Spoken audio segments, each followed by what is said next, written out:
The reality that this car is mine still hasn't quite sunk in yet. The reality of it being completed, no. And I think that just comes from the fact that it was so, not rushed, but trying to make it to the track day. I've had so little time enjoying the car that it's been parked up since. We've been busy, we've had lots going on, but I walk in and I see my name on the bonnet, and I see the Motul, and I see the Rat Dog, and I see the Swift, and TRS Performance, and it's an event of what we've been able to achieve. But when we turned it over and it fired up, yeah, it's testament to how we build cars.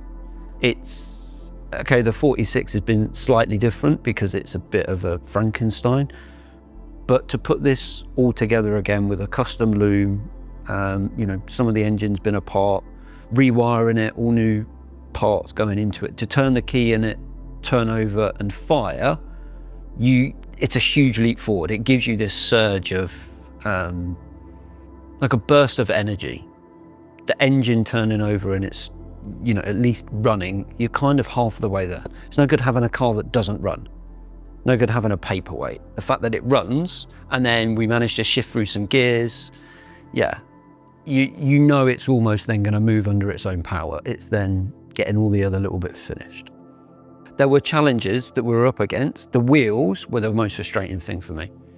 I'm mechanically good and I understand everything mechanically on a car, but when it comes to like wheel fitment and offsets and this side, it's not my bag. So I was relying on like Nuno's knowledge and understanding the fact that we had a plan, they didn't fit, we went back, we tried again, it didn't fit. We had a resolution, but it wasn't the original plan. That bit was, for me, the most stressful part. We knew everything else was going to work, or we could make it work.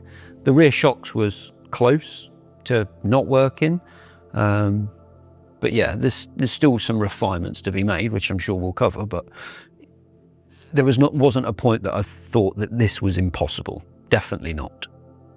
It's my car on a logbook, but it's our car.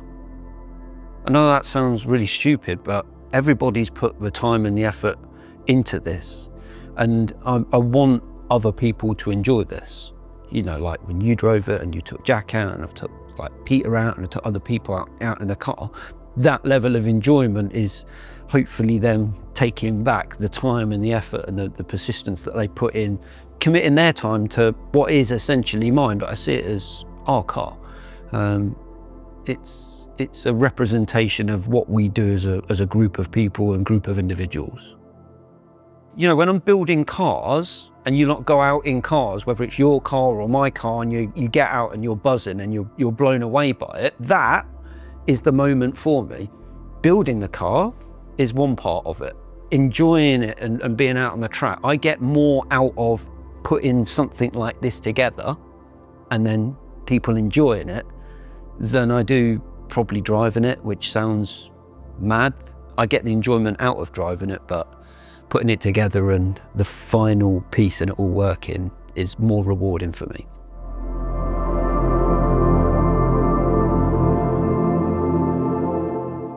As with most of the ideas that we come up with when it's associated with cars, it's usually browsing the internet and looking for parts and then stumbling on something else.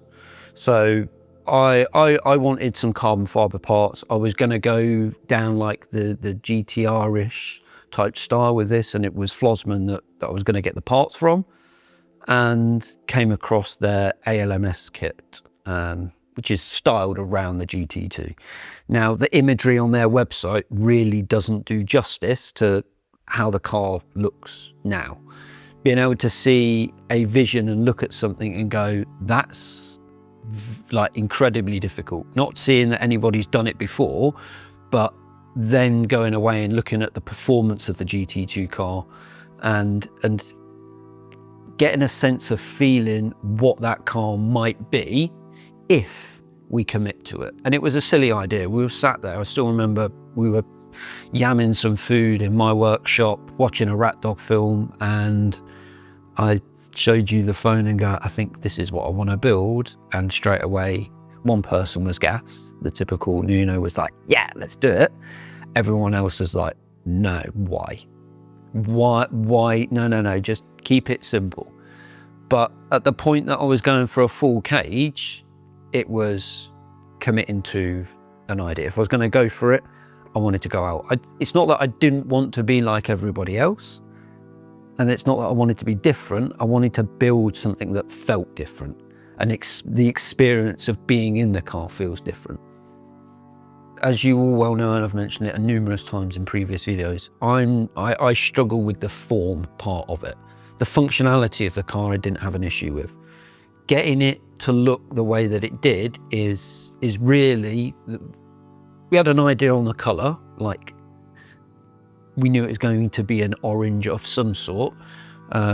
Nuno discovered a colour on a car at SEMA, and it had that hue and that depth, and hopefully people can see on the video that you get lots of different shades, but the overall look of the car was really down to Jack and his vision of what works on the car in terms of the stripes and the livery. I think if we were to leave this car without any livery and without any of the vinyl work on it, I think it would look a very different car. It needs to look as special as what it feels, and it needs to be seen to be something different. The car, as it looks, exceeds what I thought it was going to look like. There's nothing on there that I didn't think wouldn't look as part of the vision, if that makes sense. The bit that I'm most impressed with is the wing.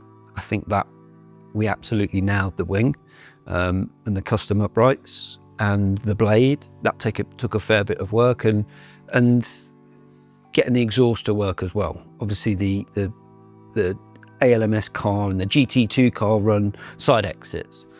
I did spend a lot of time looking around the practicality of running side exits, but it was another level. It was running a fuel cell inside the car, it was cutting holes through the chassis, it was a custom exhaust, then it's running into sound issues, and figuring out an exhaust system that would suit the style of the vehicle took a bit of time, but I feel like it works. And that again was just spending time looking over the internet, and there was one photo of a car with this kit on, and all you see is it driving out the pits. It's just one, and all it's got is the two little tailpipes, very similar to what this has got. And I seen it and I thought that looks good, that works. I would spend more time preparing the chassis. Some of the stuff inside the car I felt was a little bit rushed, and it's not that it was rushed because I didn't have time.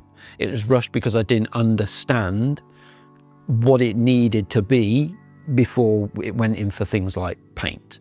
The cage was obviously fairly difficult for me because I've not done a cage before, so I learned a lot about how to fit a cage. But really it would be the preparation in the chassis, and maybe a little bit more planning in terms of components and parts.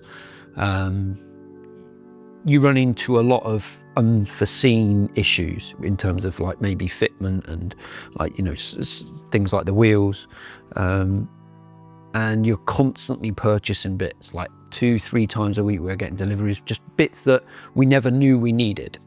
And once you've built one, it's not as scary as what you think it's going to be. Yes, the money is quite a big part of it, but preparation is definitely something that I would focus on the next build.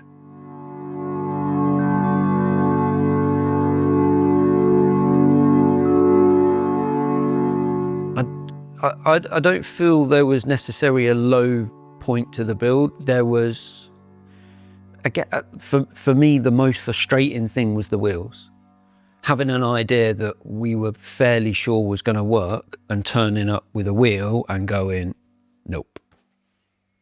because at the point you haven't got wheels on a car, it ain't going nowhere.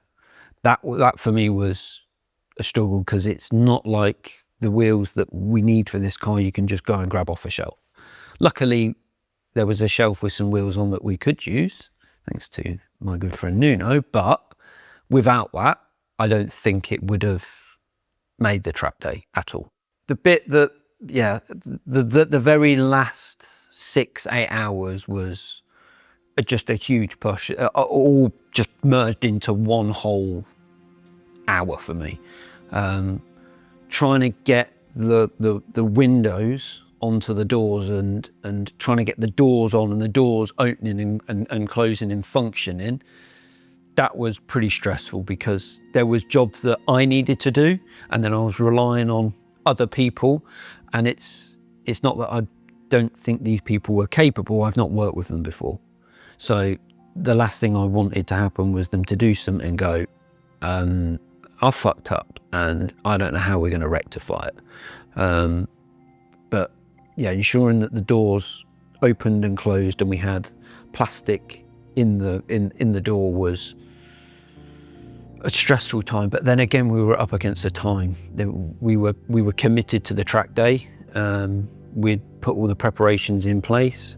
It was just a case of getting the jobs done, ticking them off, making sure that it was spanner check, making sure everything was on, everything was running right, because we never got an opportunity to go out and test drive it and put it through its paces like what most people do. You know, it's we didn't have an MOT, it hasn't got tax, it didn't have insurance, so we couldn't just take it up the road and just check the functionality of the car. The check was putting it on a trailer and putting it round at Bedford. So the mental process of trying to keep on top of all the jobs that other people were taking responsibility for, making sure that they were completing their jobs as it needed to be done and not get halfway through it and disappear onto something else, as well as going, right, what do I need to be doing? What's the priority for me to get this car there on that track day?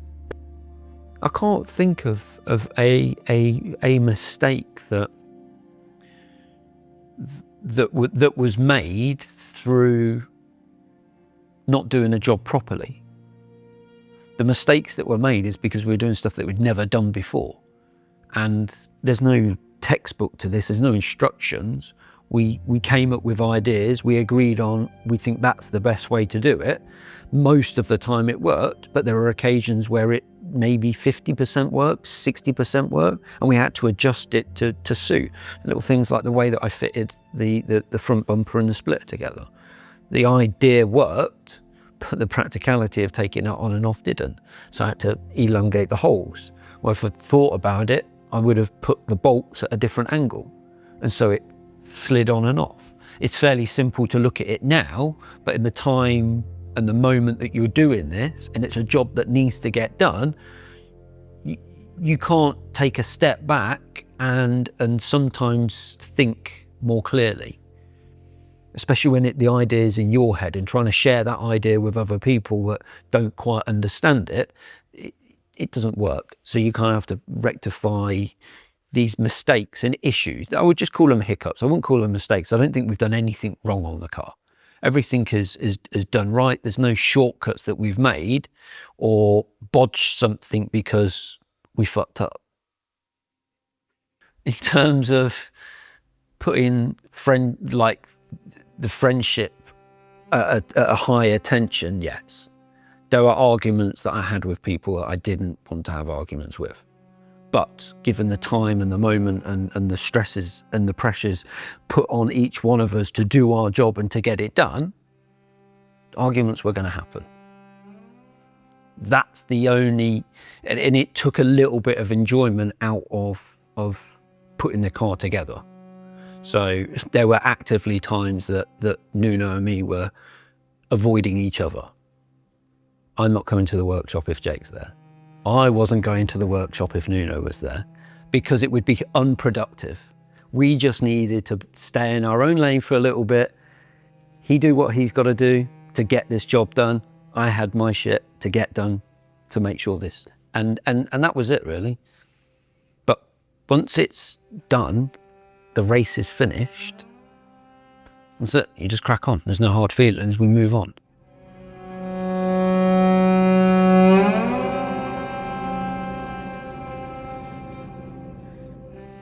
Saying that it messed with my head is probably not how I would explain it.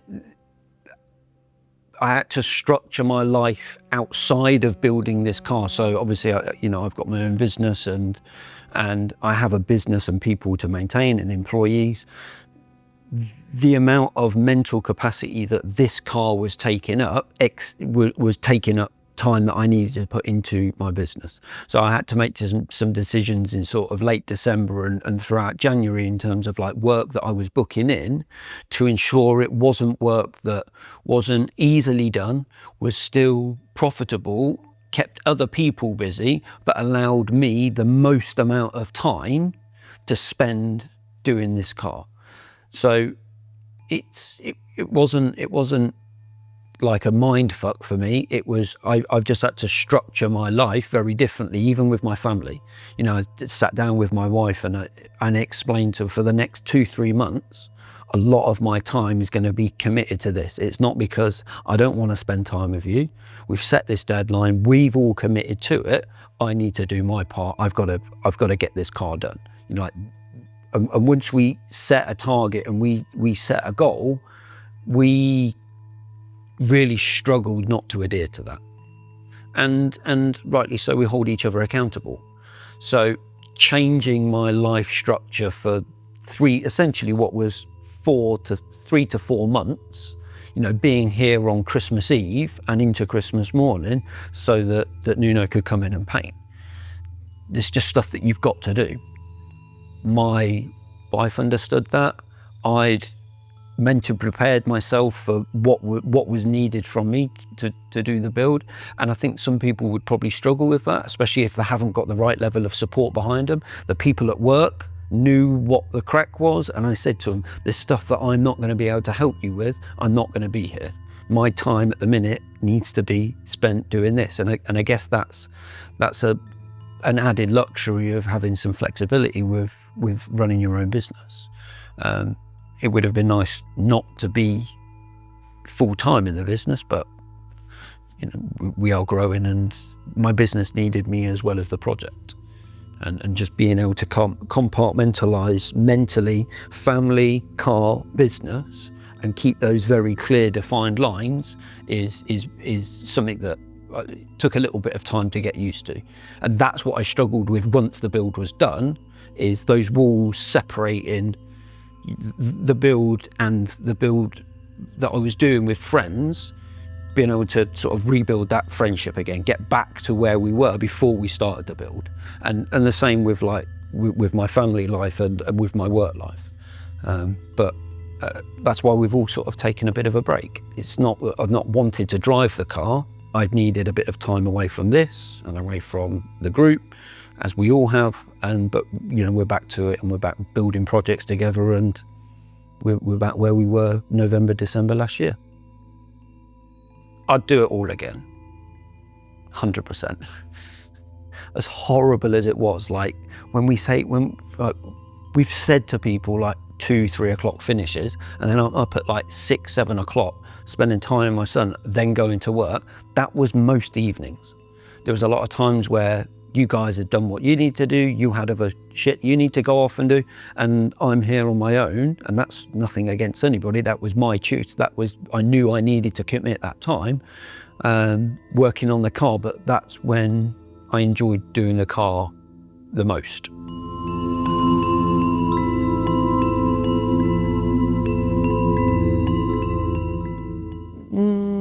Might be really stupid and simple, but the way that the body kit all bolts together, it was a really, really simple idea, but really effective, because it allowed us to align a lot of the panels. The quality of these panels, they're race car parts, so they're not going to be show car perfect. We could have spent weeks getting them to fit right. So just coming up with like the little fixings to hold the panels together. I know it sounds silly, but like the bracket that holds the vacuum pump, that being inset, whereas a lot of people just dog the original bracket and cable tie it on. No, it's inset into the cage, into the front chassis leg. The cage detail, which you can't see. You only know that there's cage support going through that front chassis leg into the front turret if you've watched previous videos. Or if you get inside the car and you look at the triangulation coming off the A-pillar bar. So there's some little hidden things like that, but yeah, it was pretty, like, crash bar, I thought that come out really good. Again, I haven't got a CAD designer to draw everything up. We've not 3D scanned everything. A lot of it is just manual measurements with, vernier gauge and, dot punching and drilling and, right, yeah, okay, that looks about right, level it. So quite a manual fabrication aspect to it versus what a lot of fabrication work is nowadays. The front bumper and the front splitter, it was on and off so many times, just to try and get the fitment correct, to get the front splitter in the right position, to get it flat, to get it trimmed. So, we'd trim some off, put it on, it would catch somewhere else. Take it off, trim that bit, it would catch somewhere else. And then once we finally got it in position, it was like, right, how am I now going to fix this front splitter to the car? So again, custom on the fly, coming up with an idea that wasn't a bodge, that was going to stand for as long as the car runs for, but it needed to be quick, easy, and fast to install, but also do its job and keep that front splitter in position. From a technical perspective, it's the changes we've made, what it's done to the way that the car drives. People drive 92s and there's a bit of a feeling that a 92 is a bit of a dead chassis. It's very, very capable. It's incredible in terms of its stability at high speed. It feels a little bit heavy, but they're easy to drive is kind of the general consensus on a 92. What we've done to the car has made the car feel lighter, and it is lighter. We don't know how light because we've not weighed it. Far more nimble, but completely transformed the driving characteristic of a 92. The stability of a 92 is there, but certain aspects of the car have just been juiced up so that it's really, really noticeable. And the driving experience, about the only time you could switch off was when you were on the straights. The focus that you needed coming into the corner, the braking capability of the car has got even better. It's running the same discs and pads as what I ran at Portimao nearly 2 years ago. But what it does under braking through a corner and out a corner was, yeah, very, very, very surprising. I wasn't expecting it to be that good. My disappointment, my biggest fear was disappointment that all the time and the effort that would gone into it, not even the money, the time and the effort that everybody put in it to make this body kit work, to get the wheels to fit right, to get all the other components on the rear subframe working correctly, translating into a very, very, very capable car. That was my fear, that wasn't going to happen. That we're going to get it, and it kind of still felt like a 92, and it had a bit more grip, but yeah, what we've done is completely changed it. It doesn't feel like a 92. There's still 92 characteristics there because it's a 92 chassis, but yeah, it surprised me. It blew my mind. And then other people that went in it, again, incredibly surprised by what the car was capable of. The rear wing. Once we fitted the rear wing, it just finished the car. It's nice having all the front splitter and the flat four. We've got a rear diffuser to go on it, but the race car thing to it is just, again, it's all the components that have come together to make it what it is, because it's still, the change mechanically wasn't huge for this car. It had a lot of uni balls. We put some new arms on it and put a few other like rose mounted joints on it. But mechanically, the car is very much the same as what it was before we put the kit on it, but extending the track and the rear wing is probably the more sport side of things that's been the most noticeable.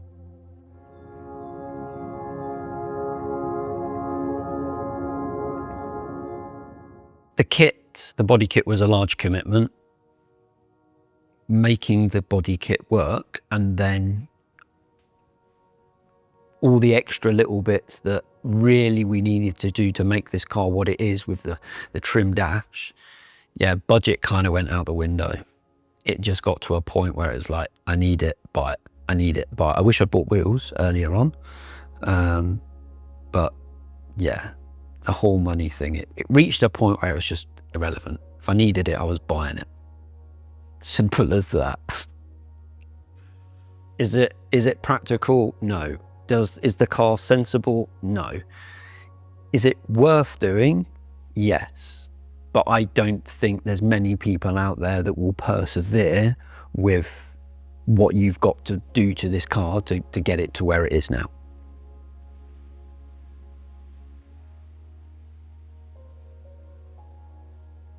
Completely planted. I was a bit of a, let's use the phrase dickhead, because that's probably the most suitable, but I would take liberties in this car, just knowing what the car was going to do. It was really predictive. I felt really comfortable in the car. It's just taken that up a whole nother level. I'm now, I've got to start learning to drive this car completely differently again. Completely differently. Well, the first laps that I did were with Kerry. I think she lost out the most with me building this car, as well as my bank account. And I felt it was important that I took her out. She really wanted to take it out because she'd seen the toll that this car had taken on me building it. And the biggest fear was taking it out and it just not working. Driving it going, it's not worth it. But we put the first lap in, no knocks, no rattles, nothing fell off. We then went again, and we went again, and it just got better and better and better and better. Again, the fear of it was it not working not as a mechanically as a car, but not working as an idea.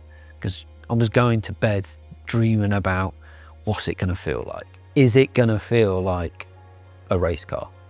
Now, having never experienced a race car, it would be interesting to get someone that's driven race cars, what they think to it. Okay, the brakes are probably not going to be there, but the aero package that this car delivers, we were doing some stupid stuff at Bedford.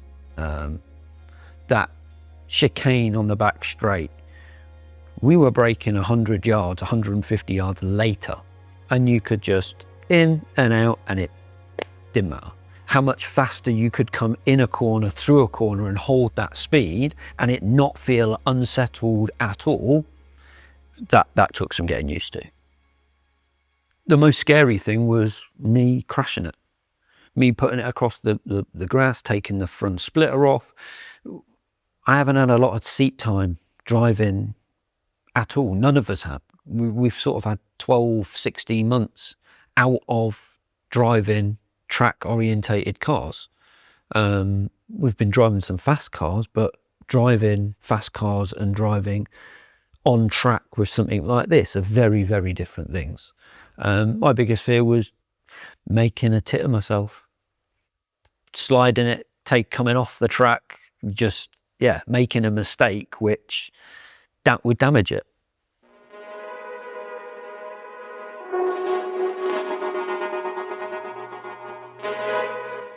I can't explain it. It's more emotional for me. I've had this car probably only like 6-7 years, but the car's had a lot of work, and every time I've done something to the car, it's got better. It's got a little bit better. This was a huge change. It was either make or break. I was going to either ruin what was an exceptionally good car already, or not. So for me to put this car into 3 words I'm going to struggle, because it's mixed emotions. Just that V8, it's just the rawness of what I feel. And when I see the GT2 hill climb cars, okay, they've got the slightly different engine and the side exits, but the way that they just send it into a corner, that feeling you get from this car.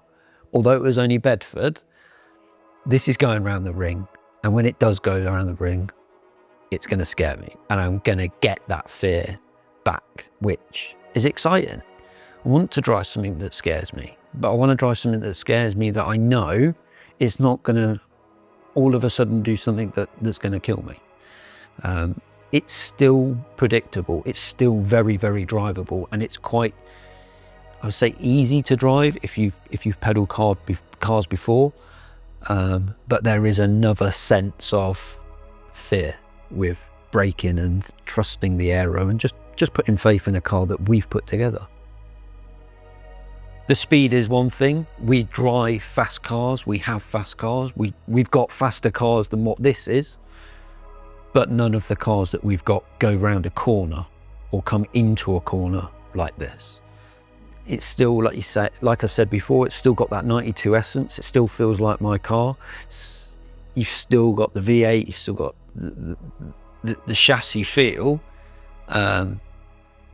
It looks, and it feels as good as it looks. You look at a car like this and it's almost like, okay, they've got a nice job and they've put wide arch body kit on it. Then to take someone out that probably is looking at it that way, and for them to experience it, I think it would be a surprise. I took Andre out in it and he was gassed because of the way it looked. When he experienced it just in the passenger seat, within a first lap, he was, this is not a 92. And he's driven a lot of, like, he's got, you know, driven a Sherma car and experienced a lot of cars similar to this. I think he even said from the passenger seat, this is I think as close to as what you'll get in terms of a race car, in terms of the feel of grip in corners, aero, the braking capability. It's as close to before you spend 200-300 grand on a race car. This car has taken a lot of hours, a lot of my time, and it means more to me than a lot of my other vehicles. I would probably peg this one after my Evo, and I'm only pegging it after my Evo because my Evo has been with me for many years, nearly 15 years now, and it's been through a lot of ups and downs. This, however, has given me completely different emotions, completely different sensations, different experiences. I can't do in the Evo what I can do in this, but then this doesn't feel like an Evo. An Evo is nothing special, definitely not. This is very special.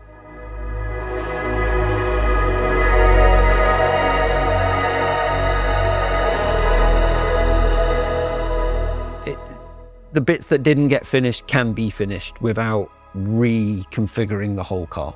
Right, suspension needs to be sent off, rear shocks need to be shortened. Small problem. We knew that was probably going to be an issue. Arch liners, you can't buy arch liners. We're going to have to make the arch liners. Rear diffuser, that just didn't arrive in time. That needs cutting, trimming, putting on. A little bit of diff cooler. The doors need to be finished. The plastic windows, I'm probably going to pull the pole positions out and put some SPG, SPA style seats in it. I don't know, we'll see what comes up. But I think the car's probably worthy of something a little bit more motorsport in directed in terms of seats. It's most of the way there in terms of its final form. We will, if there's opportunities that come up for maybe a little bit more power and a slightly different engine, we're up for doing an engine swap and maybe doing something a little bit different. But generally speaking, there's some things that I want to tweak and try and experiment with on the on the front suspension, extending the lower arms to bring the actual track of the hub out, reduce some of the spaces that we're running on the front. Diff lift kit, rear subframe lift kit. But no, overall, it's I would say it's probably 90% of the way how it is now. There is definitely reduced road capability. That's only because UK roads are absolutely shit. I think if UK roads were better, it wouldn't be terrible. I've lost some ground clearance, but the car was never really intended to be driven a lot on the road. It will go out on the road and it will attend some car shows, and we'll go to a couple of meets and meet some fans and stuff like that. I guess the most annoying thing is it's probably going to need to be trailered. That's the slightly annoying thing, which means getting a tow vehicle and potentially, eventually, getting a trailer. So it's having a bit of time out after its first day out at Bedford, but we are planning, we've got food and fuel coming up. We've got some other UK track days, we've got some other UK sort of car shows, and destination Nürburgring. I'm hoping to get it booked on for 2 days, get it out there, put it around the ring, because this is really where this car belongs. The car was originally built for the ring, and I think that's where this car's really, really gonna come alive. UK track days are one thing, putting it around the Nürburgring is another. And I'd like to do some of the other bigger tracks like Spa. I'd love to take this around Spa. Place at Zandvoort is another track that I'd like to visit. So once the mobility of the car situation is addressed and it's a little bit easier moving it around, heading out to Europe and just racking some miles on the car, just enjoying the car again. This car was, the time and the effort that's gone into it is, I'd definitely do it again.